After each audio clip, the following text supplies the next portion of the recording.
Bonjour,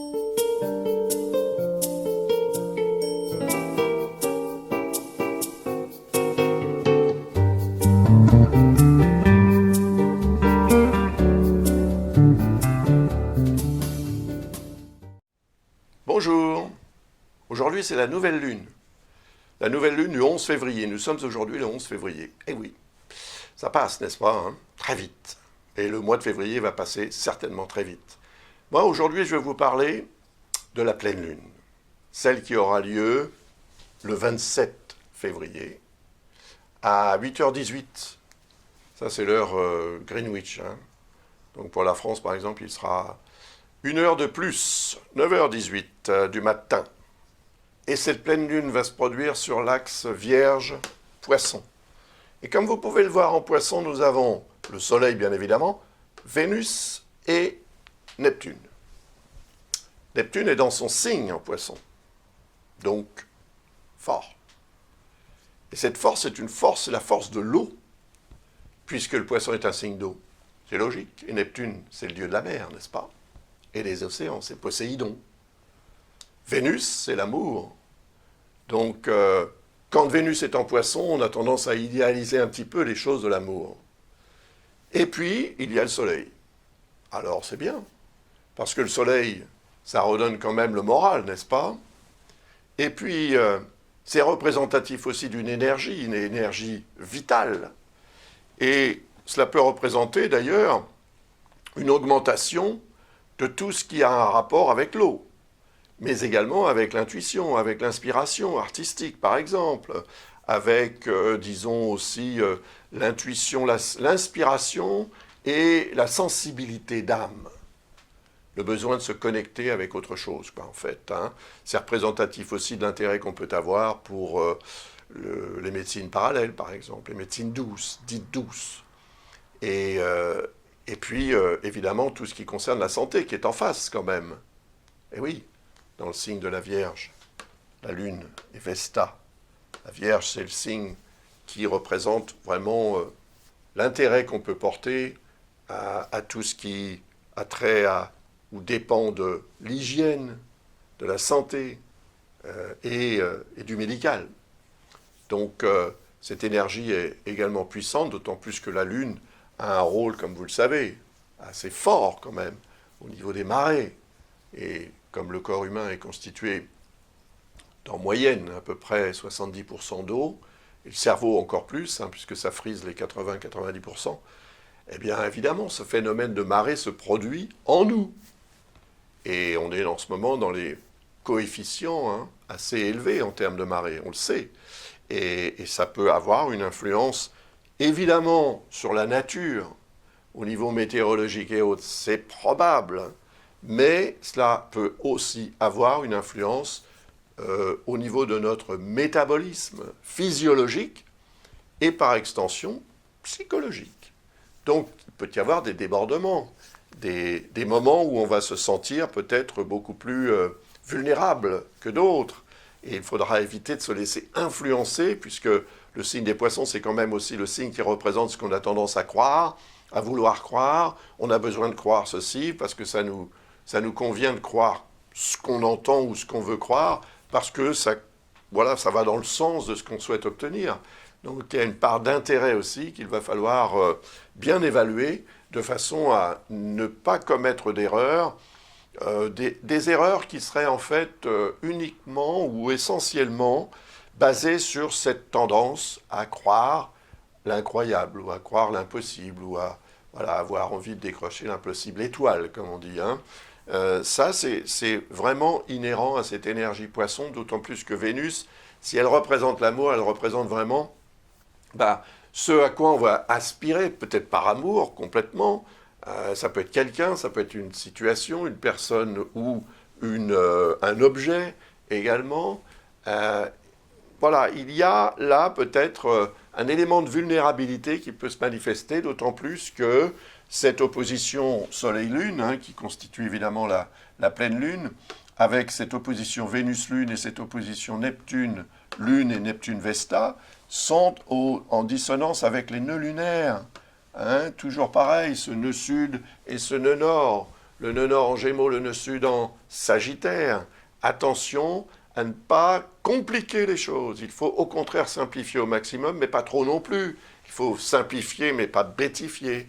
Il y a une différence. Et c'est cette différence qu'il va falloir essayer de bien cerner, encore une fois, pour éviter de commettre des erreurs, parce que la simplification peut être utile pour mieux comprendre ce qu'on a besoin d'expliquer ou même de savoir. Par contre, elle peut aussi créer davantage d'ignorance plutôt que le contraire, ou être basée sur le fait que cette ignorance peut servir certains intérêts. Voilà. À vous de voir comment vous pouvez adapter ce que je suis en train de vous expliquer à votre propre vie et éventuellement même à votre propre thème. Si vous avez des éléments en poisson ou en vierge, également en gémeaux ou en sagittaire, vous êtes très probablement concerné.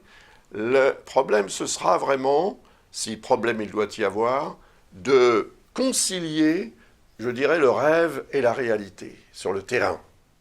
Cette réalité qui est incontournable d'une certaine manière. On peut l'ignorer, mais en l'ignorant, ça ne l'enlève pas, cette réalité.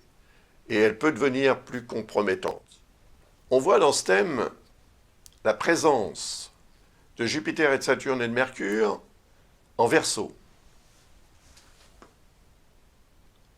Et vous voyez que cela crée un lien très bénéfique avec le nœud nord. On peut également en tracer un d'ailleurs avec le nœud sud, c'est un sextile. Là, on a ce qu'on appelle un trigone, 120 degrés à peu près. Presque exact d'ailleurs entre Jupiter et le nœud lunaire nord. Donc ça, c'est intéressant parce que si effectivement le nœud lunaire nord en Gémeaux nous met sur la voie de la simplification pour que les choses soient mieux comprises et mieux gérées, c'est parfait parce que Jupiter, d'abord, il représente le nœud sud, qui est en Sagittaire, signe représenté par Jupiter. Vous voyez, le nœud sud en Sagittaire. Sagittaire, c'est Jupiter, c'est la planète du Sagittaire. Mercure, c'est la planète des Gémeaux. Les deux se retrouvent ici. Ils se retrouvent ici dans le signe du Verseau, c'est le signe des gens, du peuple, du social, en fait. C'est la vie sociale. Le Verseau, c'est le signe le plus sociable du zodiaque, en fait. C'est le signe qui vraiment s'intéresse aux autres. Il peut avoir ses moments, bien sûr, mais d'une façon générale, si on explique la nature du Verseau, on l'explique de cette façon. Puis on a Saturne à côté. Et lui, en fait, c'est le représentant de tout ce qu'il y a de plus rationnel dans la vie, de plus concret. Donc avec Saturne, on ne plaisante pas, on ne rêve pas avec Saturne. On ne rêve pas, on est vraiment dans la réalité. Même si les Capricornes qui sont représentés par Saturne peuvent être aussi des rêveurs, bien évidemment, ça n'a rien à voir. Le fait est que ce Saturne, conjoint à Mercure, qui lui-même est conjoint à Jupiter, fait que Mercure, en fait, il est entre les deux. Et si Mercure représente ce fameux nœud lunaire nord, il représente la simplification et la simplification concrète, puisque Mercure est dans le signe du Verseau, mais il est proche de Saturne, qui représente le côté rationnel, concret, simple, c'est vrai, des choses. Voilà, c'est comme ça, c'est pas comme ça, donc c'est pas la peine de discuter, puisque c'est comme ça. Là, c'est Saturne, en fait. Donc, ça veut dire qu'on aura la possibilité quand même, pendant cette période, d'obtenir des informations qui seront réalistes et qui seront en même temps une source d'optimisme, mais il ne faut pas que cet optimisme dépasse la réalité et le réalisme dont on devra faire preuve pour bien comprendre et ensuite bien gérer ce qui se passera, bien évidemment. Donc, aller vers le nœud nord sera évidemment de nature à permettre l'association des deux influences des nœuds lunaires.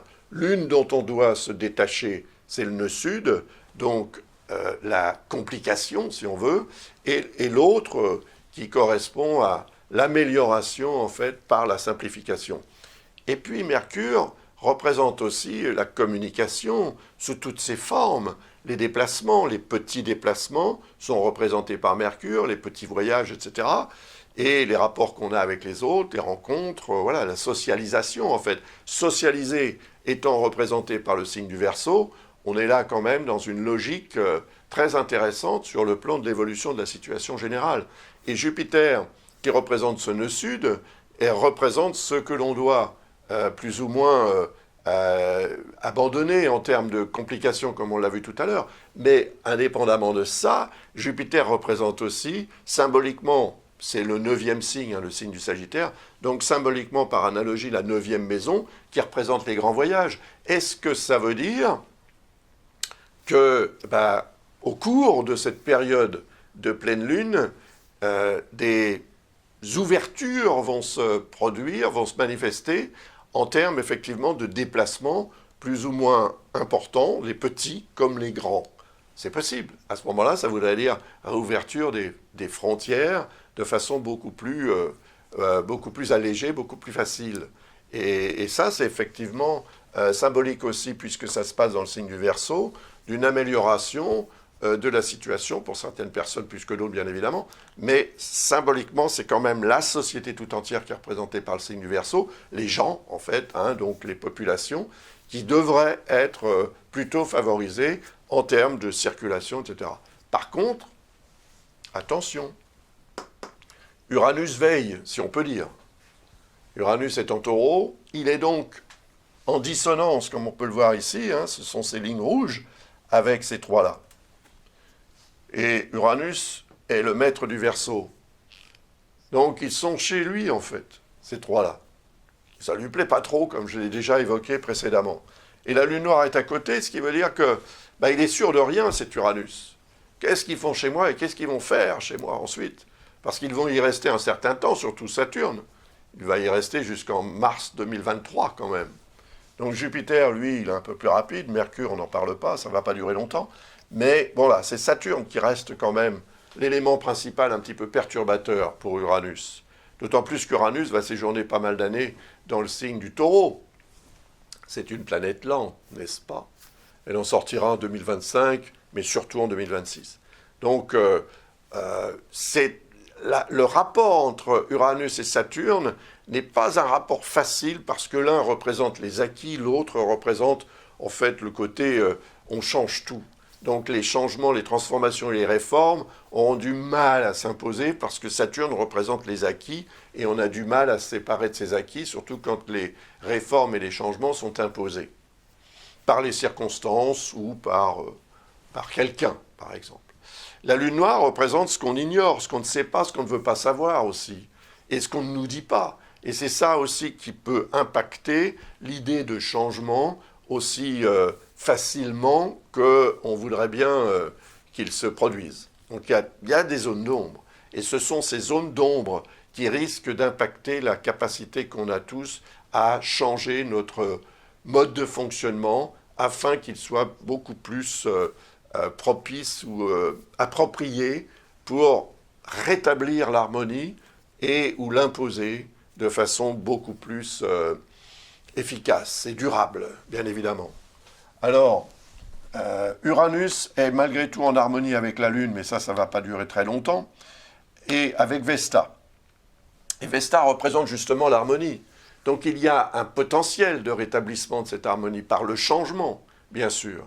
Mais il faut que ce changement soit accepté, compris, et pour qu'il soit compris, il faut qu'il soit simplifié en fait. C'est-à-dire que les modalités de ce changement doivent être simplifiées au maximum pour qu'elles soient facilement, comment dirais-je, intégrables dans notre quotidien, le mien comme le vôtre, en fonction de votre situation et de vos projets, etc., pour que ça se passe bien, en fait, et pour que ce changement soit un tournant positif qui nous amène vers quelque chose de beaucoup plus agréable.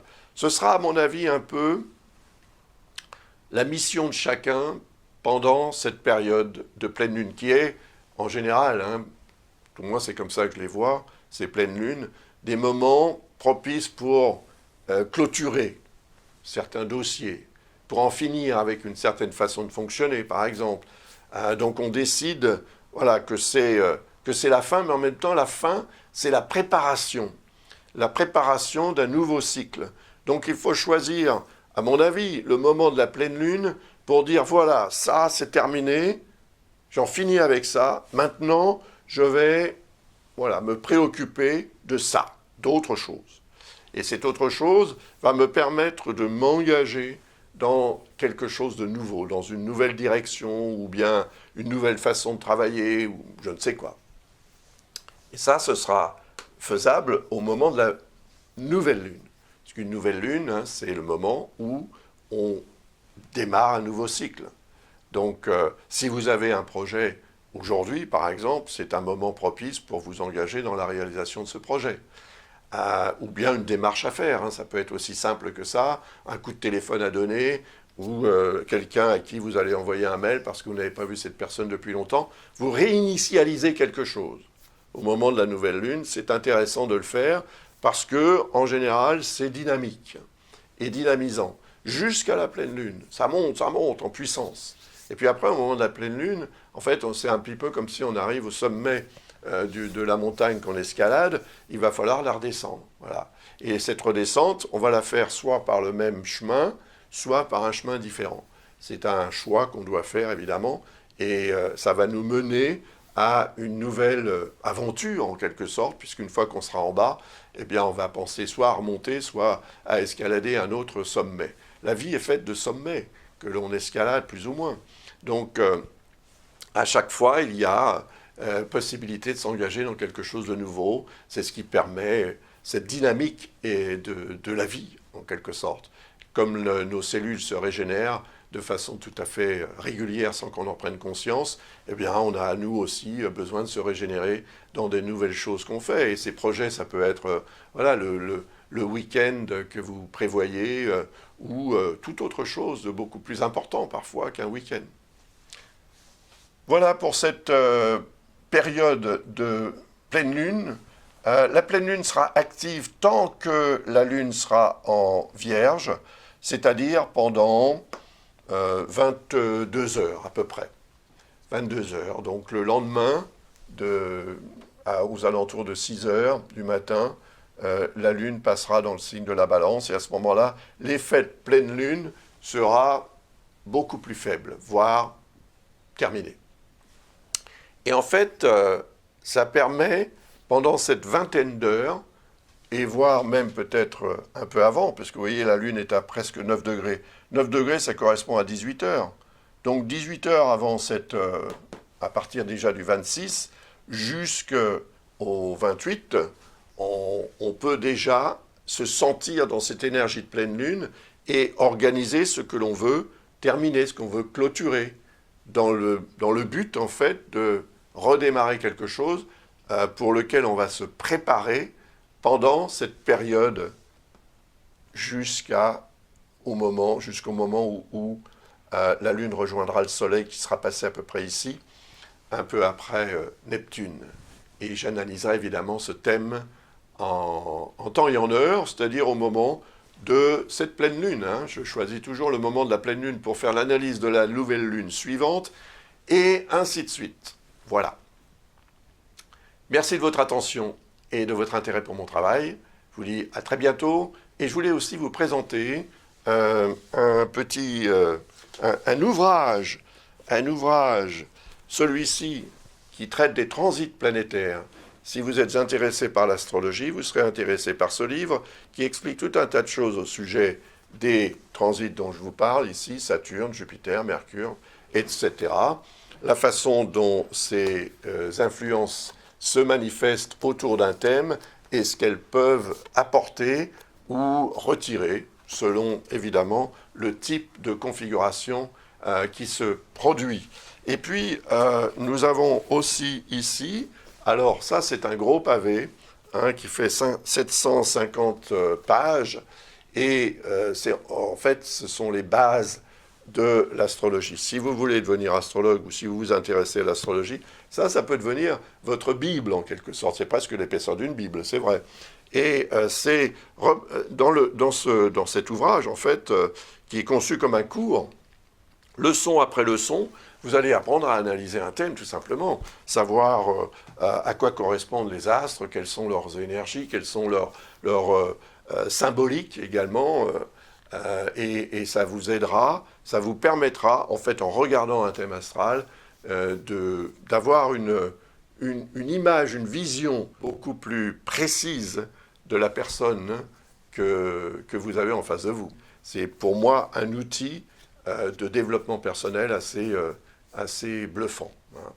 Bon, voilà, ça fait quand même pas mal de décennies que je pratique l'astrologie. C'est un petit peu pour ça que je suis si passionné par cet art. Je ne vais pas dire science parce que ça va irriter certaines personnes, mais en tous les cas, je suis libre de penser aussi ce que je veux, quelque part. Et je pense que c'est peut-être plus un art qu'une science. En tous les cas, ça me plaît. Voilà. Et j'espère que ça vous plaît aussi. Je pense que oui, puisque vous regardez ces vidéos. Et je vous en remercie beaucoup, infiniment. Et j'en suis très heureux. C'est ce qui me motive à continuer. Donc continuez à me regarder. Au revoir. À bientôt. Et je vous souhaite avec beaucoup d'avance une superbe pleine lune en espérant que vous pourrez l'admirer et que le ciel sera évidemment dégagé pour que vous puissiez l'admirer. Au revoir.